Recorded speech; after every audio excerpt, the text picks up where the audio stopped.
if it doesn't sound good, there's not really much I can do, to be honest. I mean, we could take the dirty sock off the... Potentially that could, I don't know, help. Yeah, right. It's clean. It's for sound dampening. Okay, Trust me. right. I'm a professional. Yeah. It looks really professional.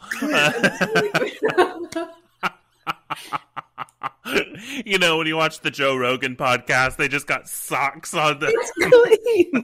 It's clean. I'll just sit over here.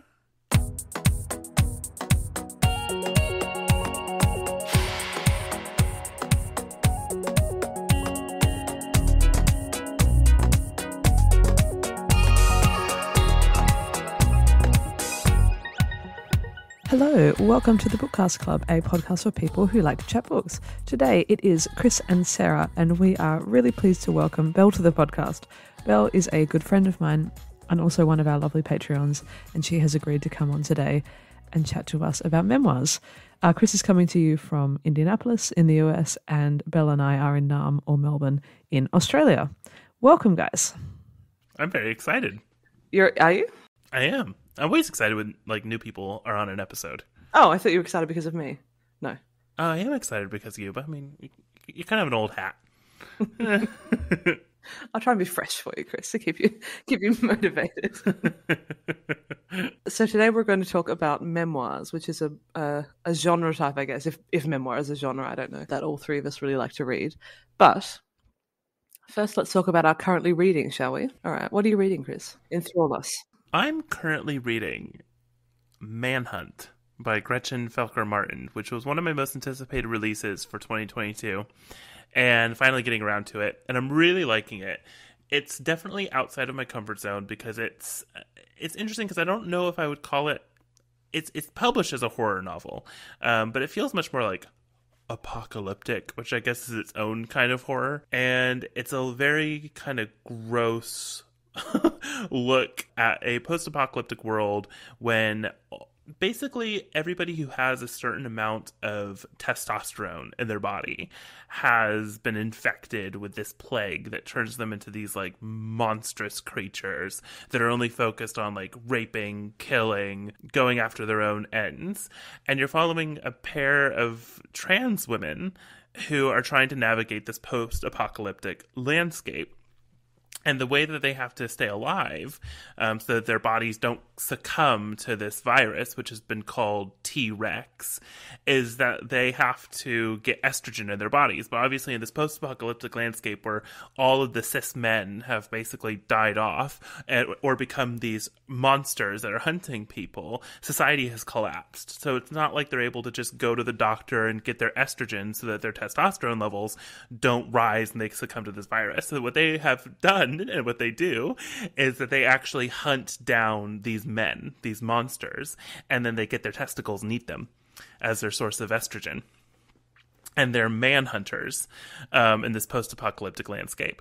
And basically the plot of the novel is that turfism has really gone on the rise in this post-apocalyptic landscape, and there's these monstrous fascist turfs taking over the country and wanting to hunt down trans women because they believe that they're just men and also potential vectors for the virus.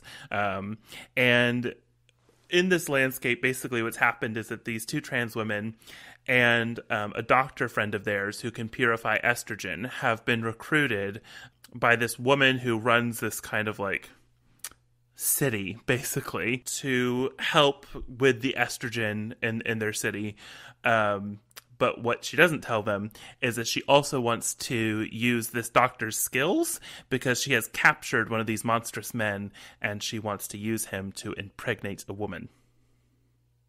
So it's got this monster Frankenstein-y thing going on, post-apocalyptic. It's really bonkers, but it's a really interesting look at gender, and it really takes a look at these types of, this idea of all the men dying off or all the men going crazy is a theme that has happened in science fiction before, in some pretty famous stories such as the screw fly solution by Alice Sheldon. She's really taking a look at like what that means for trans people, you know, in a world where we don't just consider cis as like the norm. How do trans people navigate this type of post-apocalyptic situation in these genres, and also looking at how they navigate fascism, all this different stuff. It's actually a really fascinating book written with this kind of like all-out bonkers, bloody gore, gross out stuff.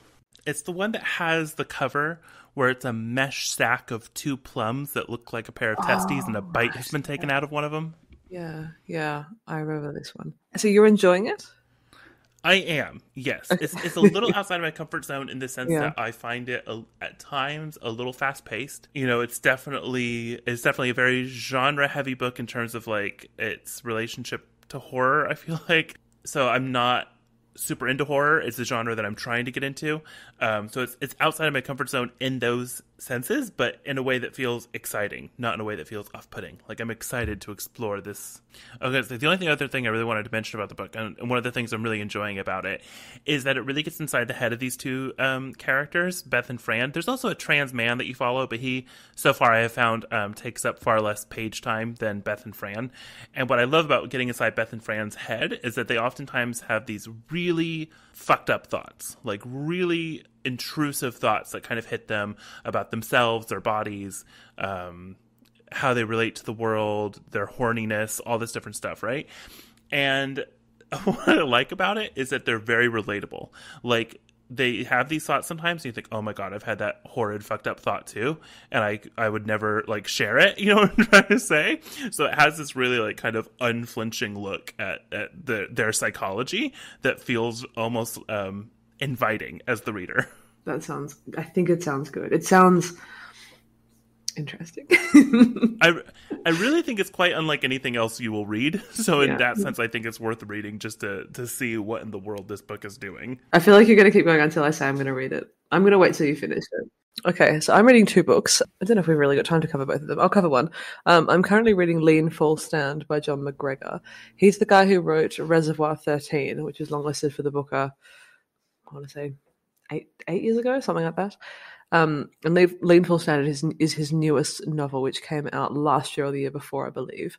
And this is about a group of scientists who are in Antarctica, actually, and they're on a mission developing some technology to track what's going on in the Antarctic. And one of them has a stroke. And he's the leader of the group. This happens very early, so it's not a spoiler. And then because he's had a stroke, they actually don't realize that it's quite a minor one. And so they don't realize what's happened to him, but it affects all his decision-making. Because his decision-making is shot, when something bad happens, the way that he leads the resolution of this mission is really bad, and it ends up in a tragic accident.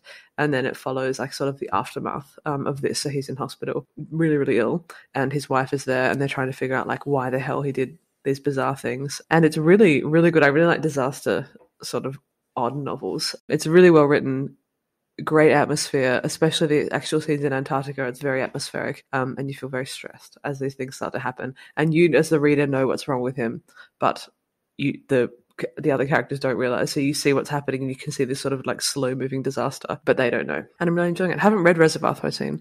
It was sort of on my TBR, but I decided to read his newer one and see what I thought of that. I didn't realize he had written a new book. That's quite exciting. Neither did I. I saw it in the library, and I don't think it got much press because Lean, Full, Stand it's called, and it's a blue and white cover, like blue and white stripes, and it didn't look familiar to me at all. Huh.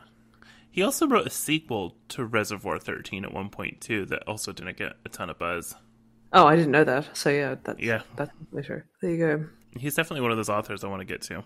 Yeah, just one of the guys, one of the lads. And the other book I'm reading is a nonfiction called Unwell Women, which is about the sort of historic exclusion of women in medical, in healthcare, in history, basically. And it goes back to, I'm only read the first sort of 50 pages or so, and it's talking about how in like ancient Greece and very early medical times, I don't know if we can call this medical, but everything was thought to be the fault of like women either being pregnant or not pregnant or being hysterical. It has something to do with the uterus. And it's quite horrifying, but it's very good. As a nonfiction, it's quite dry and kind of academic. I really like that in nonfiction, but it won't be for everyone. But I'm finding it really, really good thus far. That sounds really good. Beautiful cover. It reminds me of you, actually, Chris. Oh, it reminds me of the sort of thing that you would like. Doesn't remind me of you, but... Oh, yes. I have seen this book. I didn't realize it until I saw the cover you're talking about. And yes, it is indeed a cover I would love. Would you like to talk about anything you're currently reading, Belle?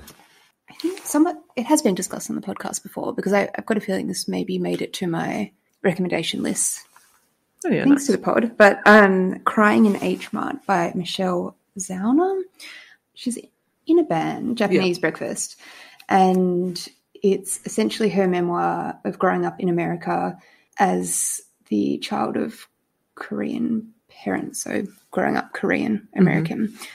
I'm only 20 to 30 pages in at the moment, but I'm really liking it. It's in the same vein as when people are creative, and I wasn't sure whether or not, just because she's obviously involved in the music industry, whether or not that would make for a good writer, but it's quite good so far. Yeah, I enjoyed that one.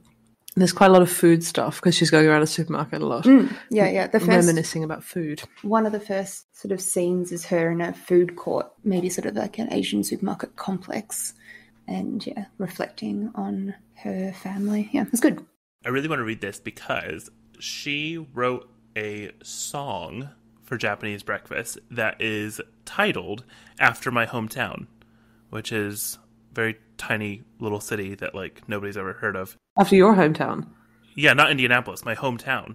And it's called, like, the title of the song is called Kokomo, Indiana. And it's literally just about, like, coming of age in Kokomo, Indiana. And it's a really beautiful song. And I have no idea why she chose to write about that or how she even knew Kokomo existed. And that has always made me want to, like, read her memoir. That's weird. I don't think, from memory, I don't think she's in Kokomo, is she? From memory. No, she's not from Indiana at all, because I looked into that to be like, why did she do this? Yeah. Interesting. So, shall we talk about memoirs? I believe we shall. Yeah.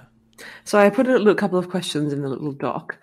My first question, I think, is kind of an interesting question, is what is a memoir, actually?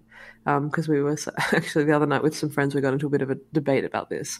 Just what do you guys consider to be a memoir? And specifically, what do you think is the difference between a memoir and an autobiography? The difference, I think, is that an autobiography is telling the story of somebody's whole life from like birth to present. And a memoir is focusing in on something in a specific period or a specific like theme that has come up in their life. So it's a more focused examination. Yeah, I was thinking it's like recounting my time, my experience with this specific thing, rather than like this is my life in all of its wonder. They're also, I think, they tend to be a little bit more creative, I think, than autobiographies. Like people have a bit more creative license, and because they're not trying to factually tell a story from A to Z.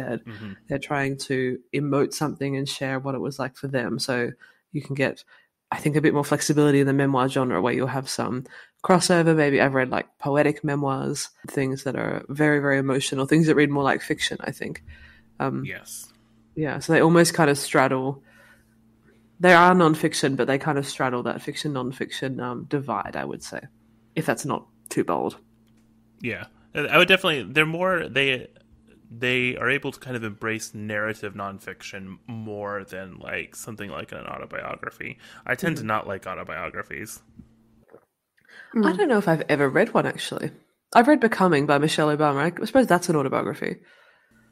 Yeah, more so, yeah. Yeah, but it still focuses on like the time that Barack Obama became president and like that kind of 8 to 10 year period. So it's sort of quite factual, but yeah, most things I think I read are memoirs because I'm not really interested in like, I've never read one. My grandfather had this like, I feel like hundreds of like sports biographies and autobiographies. I'm like, the life of Don Bradman. I feel like that's what I associate autobiographies with. Yeah, my grandfather. Yeah, exactly. Often people who are just famous have released an autobiography in it, so it doesn't make for good reading, but it's, in my opinion anyway.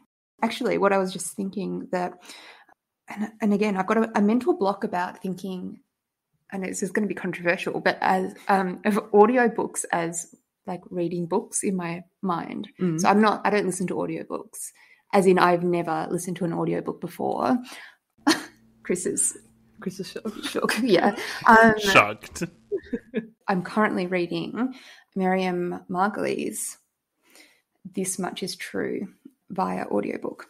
And it's sort of teetering on the line of what I would usually pick up in terms of a memoir versus an autobiography. But she's very funny. And she sort of groups the chapters like a memoir, if that makes sense. It sort of goes back and forward. It's not in chronological order. Well, also Barbara Streisand has just announced a memoir, but it's 1,040 pages. That's not a memoir. That's got to be an autobiography. That's got to be like a whole life examination there. That's crazy. I do think people use memoir and autobiography interchangeably as well. Yeah, I don't know if I think the distinction is quite clear in our three minds, but I don't know if in publishing they make such a distinction. 1,040. Oh my God. Are you going to read it? Thick book.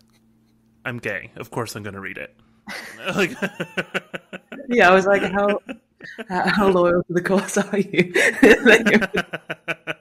Have you read Miriam's? No, I really want to though.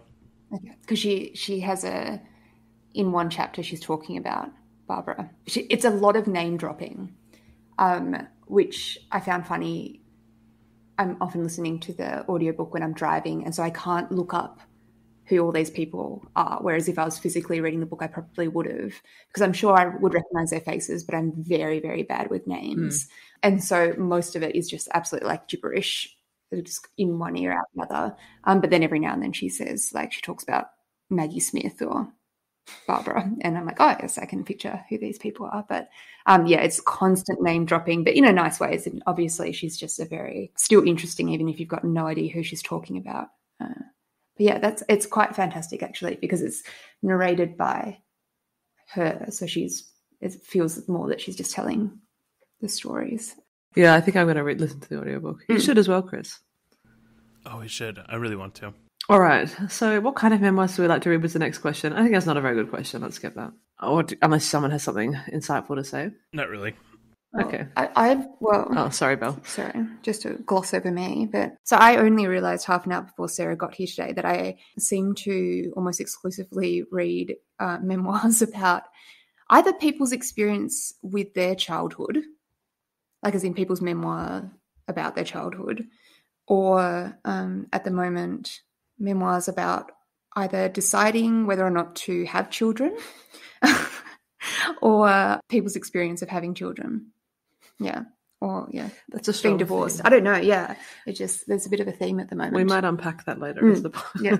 You don't have to. It's like therapy. It's all right. Yeah. You don't have to tell us what's going on. You're in a turmoil. I know, apparently. But, yeah. It wasn't obvious to me until I had the stack of books in front of me. Yeah. But there was definitely a theme. I definitely, for memoirs, lean in towards things that are experiences that I can relate to. So I've read a lot of memoirs about, like, grief. A lot about like queer stuff. Yeah. And you, Chris, you love a cult memoir, don't you? I do love a cult memoir, but I also I really like things about poverty. I really like things about like examining. I like things that examine both ends of the spectrum. Like I really like a book that examines people who have lived like extremely privileged lives and they can dissect it. Obviously, I don't want to like read something that's just navel gazing, but there are certain memoirs I've read from that perspective that I have found like fascinating, of people who have lived these very cloistered, privileged lives. And then I love a book where people really examine their situations in poverty. Those tend to be memoirs that I really I really tend to gravitate towards. Love it. Should we do the ad? Could you do the ad, Chris? I can do the ad. I love doing the ad, actually. It's like one of my favorite parts. I'm really bad at it, so great. Okay, ready? This is where we take a little break to tell you about all the different ways you can support the podcast, some of which are totally free. A really effective and easy way of showing your support is by rating and reviewing us on iTunes or wherever you listen to your podcasts. There is a link in the show notes that will take you straight to the Apple Podcast page where you can write a review. And if you listen on Spotify, you can now very easily give us a star rating. You can also share our posts on social media. We are at Bookcast Club on both Instagram and Twitter. You can sign up to our free monthly newsletter where we share even more book recommendations and all the latest podcast news. But the best way for us to find new listeners is by you telling your book-loving friends and family about us. If you want to support the podcast financially, we do have a Patreon account. You can sign up for as little as £2 a month. We offer early access to the podcast, monthly bonus episodes, and our top tier will get you all of the above and personalized book recommendations. We get you to fill in a survey, and then we tailor our book recommendations to your preferences. We will also send you books in the post. There are over 15 bonus episodes you can get instant access to if you sign up as a patron today. The link is in our show notes. But however you choose to show your support, we as always want to say a huge thank you. We appreciate each and every one of our listeners. Well done, Chris. I swear constantly when I have to do it because I just. I was going to say, I feel like you do a good job, but I don't see what goes on behind the scenes. You don't hear me go, fuck. Yeah. Every time I do the bit about how we have the Patreon available for as little as £2 a month, I feel so weird saying that. I was an American. I'm like, £2 a month. It's just very funny. Fake currency. $2. Yeah. Sounds like Monopoly money. A couple shillings. You're going to be so annoying in the UK. How many pieces of 8 does this cost? All right, shall we get on with some memoir recommendations? So you've got 4, Chris, I can see on the outline. Well, it looks like you've got 5 or 6. I can see that you've lumped multiple into one. Well, those ones I'm just going to talk about very quickly. Okay. Do you want to start? Why don't you start then, since you're the man with all the news today? Okay, so I think I'm going to start off with Welcome to the Goddamn Ice Cube by Blair Braverman, which I listened to on audio, and I really recommend listening to on audio because she narrates it, and it's a really interesting story. So basically what it's about is that when she was 18, she chose, instead of immediately going to college, she actually chose to go teach people how to dog sled in, I believe, Norway, in the really cold Arctic North. And I can't remember the name for the actual proper name for dog sledding anymore. But she went to go teach and basically live in this community of dog sledders. And really what the book is about is being one of the few women in this incredibly male-dominated space and trying to navigate that as, showing off her survivalist skills, as she is a really proficient teacher, but she's kind of constantly coming across certain aggressions towards her as a woman, and then it kind of culminates with her being tragically sexually abused by her boyfriend while she's there. It's definitely a content warning if you find that type of thing difficult to read about. But she is able to just bring this environment and reality to life in a way that's very vivid, feels like you're really living through the experience, and is able to make really interesting commentary about gender and all this different stuff, and how it's also kind of relating back to this really harsh, kind of unforgiving environment. And I just found it really fascinating, really kind of took the breath away from me as I was reading it, and I just freaking love it. And I think that it's really one of the more underrated memoirs out there. Yeah, I've heard you talk about this before. I really like to read it. I love those weirdly located, well, I was just talking about that book they set in Antarctica, these kind of isolated stories. I find this so interesting. My first recommendation is I Am by Maggie O'Farrell, which I know I've talked about this on the podcast many times, but I really love it. And I just, So this is Maggie O'Farrell's memoir, and it's a very unique memoir because she's actually talking about all the times in her life where she feels that she might have died. And I think there's 17 of them. Yeah, there are 17 because the subtitle is 17 Brushes with Death. So it's just touching on these 17 moments in her life where things, if they'd gone a different way, she would have died.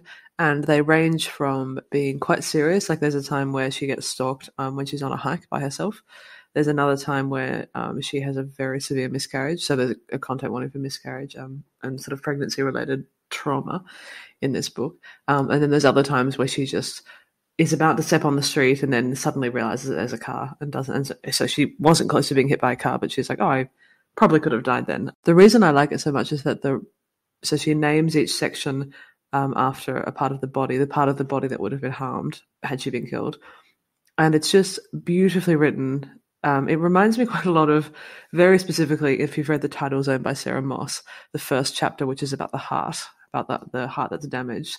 It's very much in that vein. I think the rest of the Tidal Zone doesn't do that, but it's very much like that, where she just sort of poetically focuses on one part of the body, how it would have been damaged, and kind of reflects on it. But it's sort of beautiful writing. And I really loved it. I have to say, I'm not, in generally, I don't think I'm a big fan of Maggie O'Farrell. The only thing other thing I've read by hers is Hamnet, which I was talking about this on the last episode, but that I did with Jen, but I didn't enjoy that very much, but I love the memoir.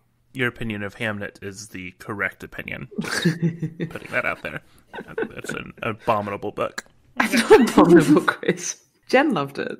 It's one of the few books that, like, genuinely, like, as I was reading it, it made me so angry that I can't even think about it without getting mad again. Oh, Chris. But I would be willing to read I Am. Because I have heard from even fellow Maggie O'Farrell haters that I Am is pretty good. Well, stylistically, it's completely different. So I think, yeah, it's a good. I mean, you don't have to do anything, but it's good. Have you read the Title Zone? I have read the Title Zone, and I liked the Title Zone quite a bit. It wasn't my favorite of Sarah Maas's books, but I did really enjoy it. Yeah. I have been meaning to read this as well. I think it was actually. Sarah mentioned before that I'm a Patreon. I think it was actually one of my personalised book recommendations, of which I've potentially not read any of, but all have been added to my TBR list. I also get the books in the mail, and so I've read those, of course. You should have done the ad, Belle. Yeah. You should have reviewed the Patreon experience. I could have. Yeah, we have like a testimonial. Yeah, fantastic. I haven't actually read the latest one you guys sent me, which was Overstory. We Who Have Never Known Men, or I Who Have Never Known Men? I Who Have Never Known Men.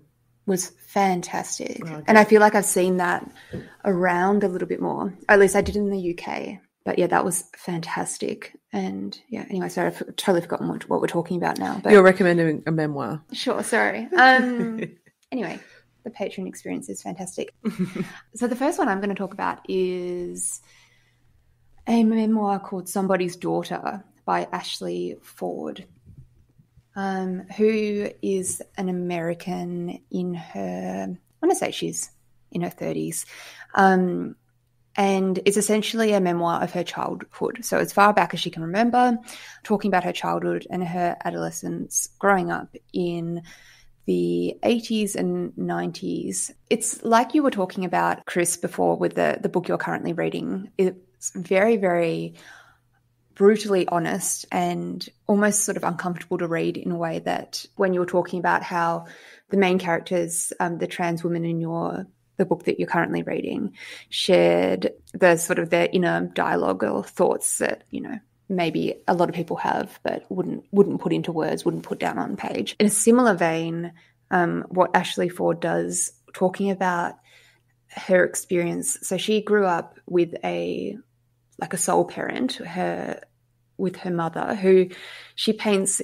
in like just a very polarizing light and in like a very, very honest way. So her mother could be quite volatile. And I guess it was a time of raising children where it was acceptable. It was a very acceptable time to be like hitting children, or sort of, I guess, parents who maybe now would be encouraged to channel their sort of what they're dealing with through other methods. Yeah, so she basically has painted her mother as quite a volatile character, and when she's talking about her childhood, she often is talking about not knowing exactly how to act or interpret situations, wasn't sure what version of her mother she was going to get on any given day. Her mother sort of goes through a few different relationships in her early childhood, in Ashley's early childhood, and she ends up with, you know, more siblings.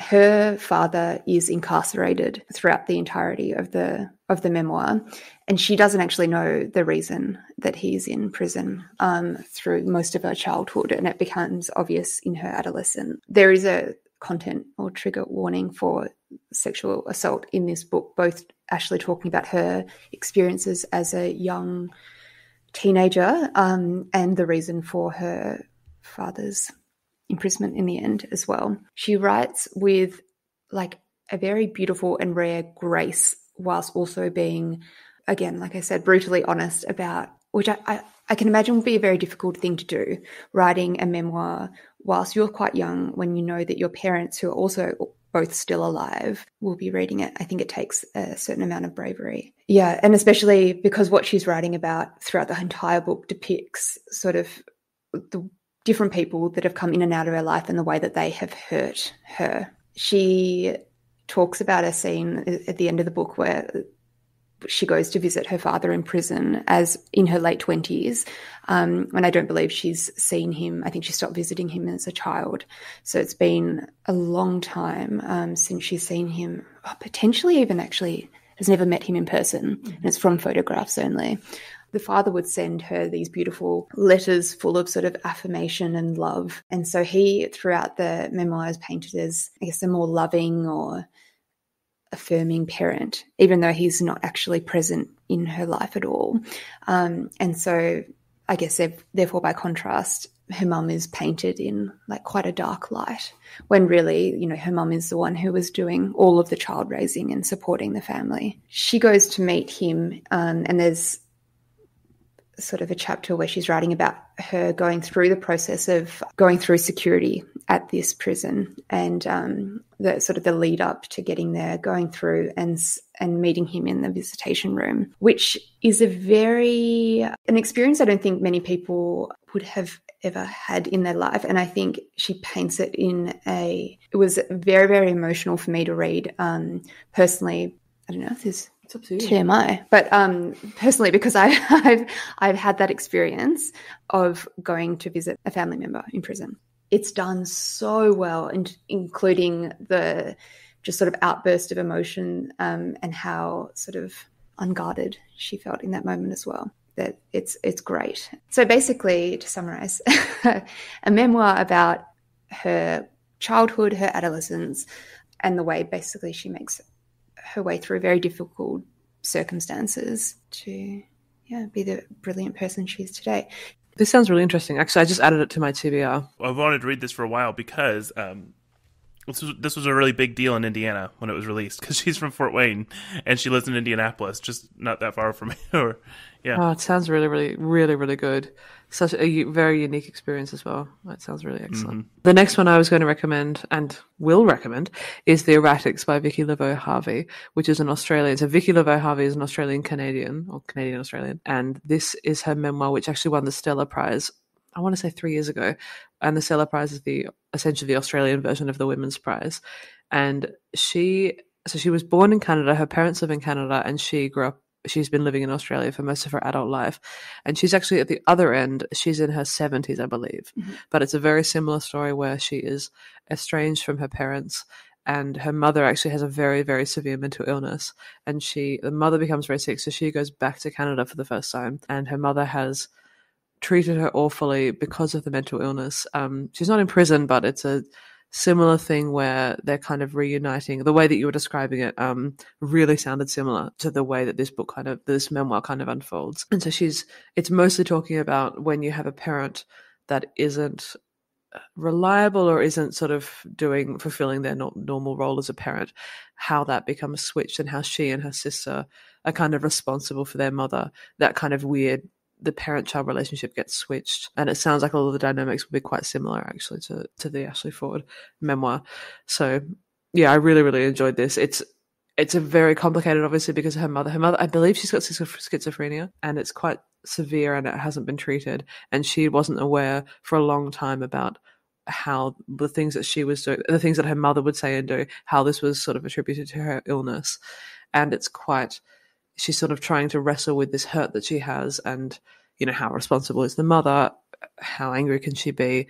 And the mother is really, really old. And so it's sort of quite complicated because she's not going to get the resolution that she would like. So I'm not sure I don't think the mother was still alive when she wrote the memoir. I'm not sure, but she was in her 70s when she published it, when she wrote and published it. So it's sort of other end of life reflection. I was just looking, it's annoyingly difficult to get. You can get it in Australia. You can get it in the UK, and I think in the US it's unfortunately very hard to get. But you can probably get it in Canada as well, I imagine. Isn't that the way with Australian books? Mm-hmm, yeah. What do you people want with it, Chris? That sounds really good. I think my next one, I'm going to do Men We Reaped by Jesmyn Ward, which is a book I read quite a while ago now. And I actually don't remember a ton of the specifics, but I do remember just how emotional I felt reading that book. And what the book is about is it's Jesmyn Ward kind of telling her story of her childhood and growing up, and early adulthood through the lens of 5 men in her life who died young and who she lost very young. Most of them through violence, and one of them was kind of indirectly died basically because he was in poverty. It's a really interesting look at in seeing how all of these men's deaths can be linked back to the fact that they're poor, they're black, and they live in a community where they're not being protected.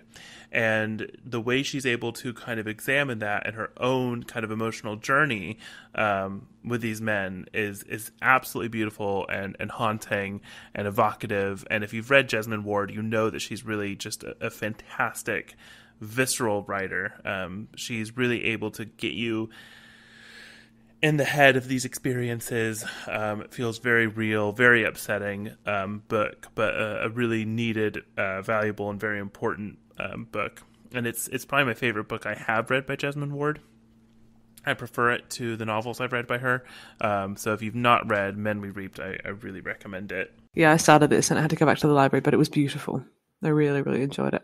And I remember the opening. I read, I think, maybe the first 3 chapters, and I remember them pretty well. Like, it was just really stuck in my mind. I must get back to that. And she really honors the memory of these men. Mm. I think there's a risk when you are talking about people who maybe you were just friends with who died, that it could be construed as exploitative or that type of thing. You never feel that way with these men. She really paints them in a way that feels so compassionate, Nice. and you really feel the grief at their loss as you're reading about them. Yeah, I've certainly read a few memoirs that I was a bit uncomfortable with about how the person was being portrayed. So, yeah, that's good to know. It has the potential to come across as like quite self-indulgent, I guess, in that way.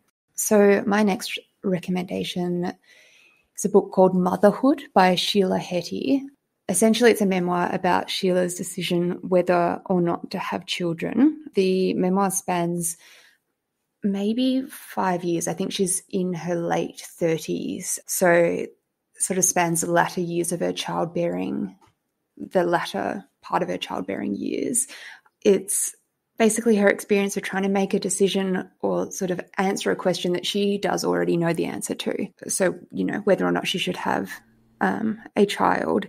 She's contending with her sort of surrounding world, her friends all having children around her, the societal sort of pressures and the, I guess, current sort of modern debate about whether having children is something that she should be doing or not, as well as, so she has a long-term like partner. I'm not sure if they're married. It's sort of reversed. So he's quite encouraging her. I think he knows that she doesn't want to have children, and is just feeling this sort of urgency or this time pressure because of her age and people around her having children. He's quite encouraging of her sort of not having children, of them not having children. And she writes about almost her like resentment or sort of her conflicting sort of feelings about him not wanting her to have children or not wanting them to have children. And it's only later after the fact that she can sort of reflect on that and see that she, you know, he was right and she did know the answer to the question all along. It also dips in and out of her, again, talking about her childhood, her experience with her mother and whether or not she thinks her mother, I guess, was afforded the same grace of maybe just in terms of societal sort of expectations and pressures of being able to ask herself that question before she had children as well. She talks about what she remembers of, which is unpacked at the end, her mother's mental illness throughout her childhood, and then therefore her own experience as well of mental illness throughout this process and her depression and anxiety throughout the years where she's trying to make this sort of critical decision. But it's a very, very beautiful book. I talked to Sarah about this when we were away at the end of last year. It's written in a form that I think is the only thing that takes away from it for me. And I'm not really sure how to describe this, so it's probably going to not be very eloquent. But she essentially, the chapters are interspersed with her playing like a flip the coin sort of yes or no, almost like a magic 8 ball of asking a question and she flips 3 coins. And if it's majority heads, that's a yes. And if it's majority tails, that's a no. And so it's her almost working through thought processes using a yes or no sort of, I'm not sure if she's like actually, it's something she's physically actually doing. But so those sort of chapters that it is like sort of dotted throughout it sort of lost momentum for me. But I think it's very interesting. But yeah, that's probably the only bit that took away from it. I think it's an important book. I think it's a different perspective. It definitely wasn't what I thought it was going to be when I went into it, because it is just about her making this decision. And it's not sort of a spoiler that from the get-go, it's obvious that she has never wanted children, but it's just her exploring the reasons for that as well. Yeah, I must read this. Really this sounds absolutely outstanding. Yeah, it's been on my CBR for ages. And when you were talking about it last year, I was like, yes, I must read.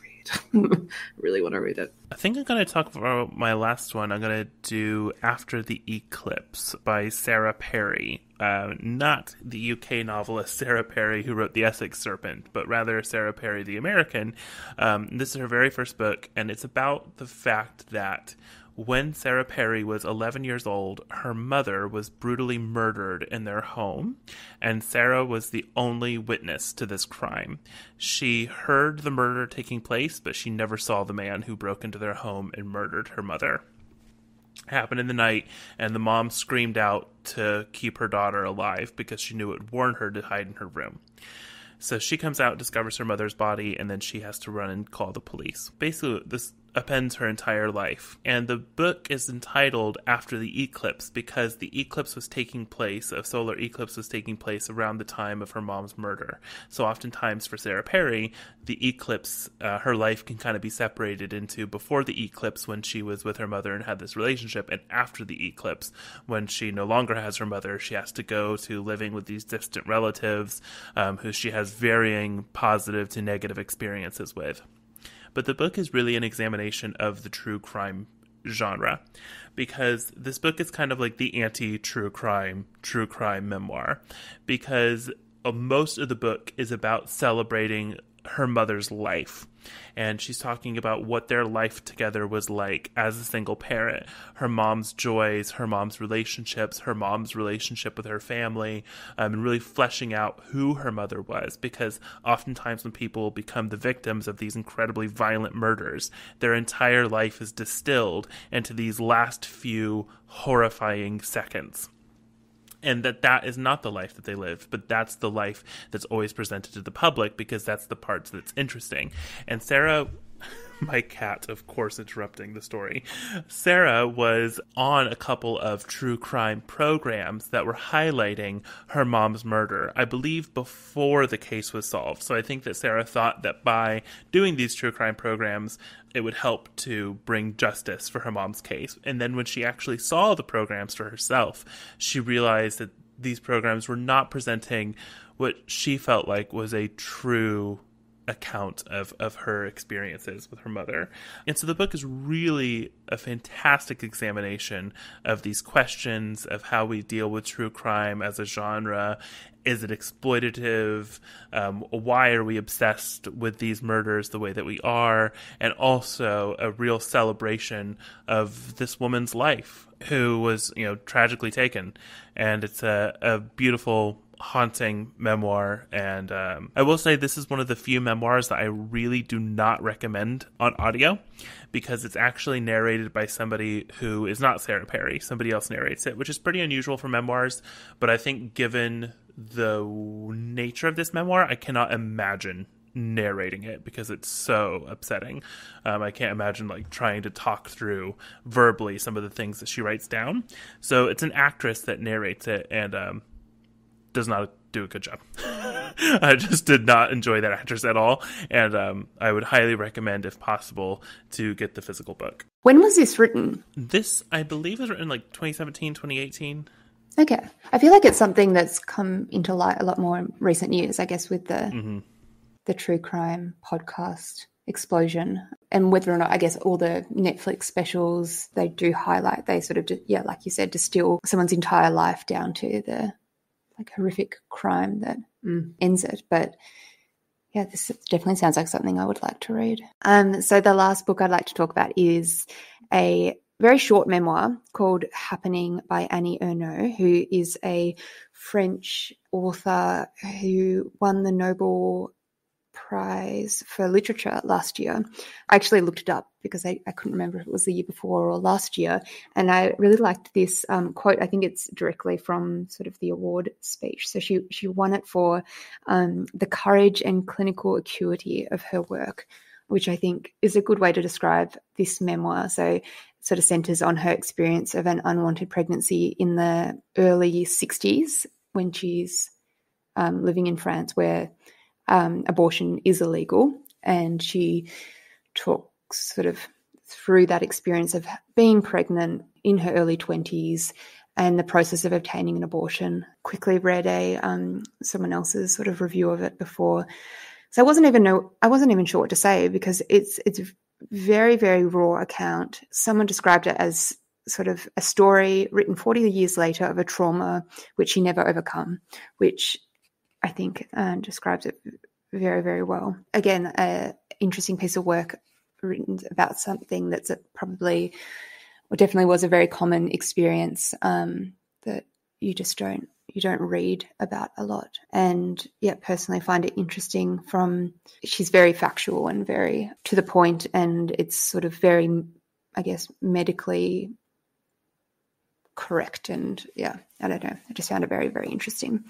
It's very short. I think it's under 100 pages. It's fantastic, and obviously comes with content warning of, I guess, abortions, miscarriages, any sort of unwanted pregnancies, etc. But yeah, a very, very, very important piece of writing, I think. Yeah, this sounds incredible. I've never read Annie Ernaux, and I think maybe this is the one I'll start with because it sounds really, really good, and I think I would love it. Just sounds exquisite, I want to say. It is the first one of hers that I have read as well, the only memoir of hers that I've read. But I also bought, last time when I was in the UK, I also bought the memoir that she writes about her mother, her experience with her mother when she has Alzheimer's at the end of her life, which I thought would be also very, very interesting. Yeah, I think maybe I'll try and find it when we go book shopping later today, actually, because it's so small. It sounds ideal. It just sounds bloody wonderful. Have you got any thoughts, Chris? No, it sounds really good. I'm wanting to read it for a bit. I've heard about it. So that was it. Those were some of our memoir recommendations. I hope you guys really enjoyed that. I'm very motivated after. I'm really excited to read, I think practically everything that we mentioned today. So as usual, my TBR has exploded. We hope you enjoyed it. Thank you so much for coming on, Belle. Thank you for having me. Super to have you on. Thank you, Chris. Thanks, Chris. We love you. And we hope you enjoyed the episode. Thank you so much for listening. All the books that we talked about will be in the show notes below. And if you have a memoir that you really like, we would love to hear it. You can contact us on Instagram and Twitter. We are at Bookcast Club on both of those. If you would like to email the podcast, we are the Bookcast Club at outlook.com. What else do we do? We also have a Patreon. If you would like to be a fabulous Patreon like Belle, you can look us up at Bookcast Club, where we do personalized book recommendations and books in the post. And we also have a monthly newsletter that you can sign up to if you would like. And all the information for that is also in the show notes. Thank you so much for listening, and goodbye. Thank you. Bye. Bye.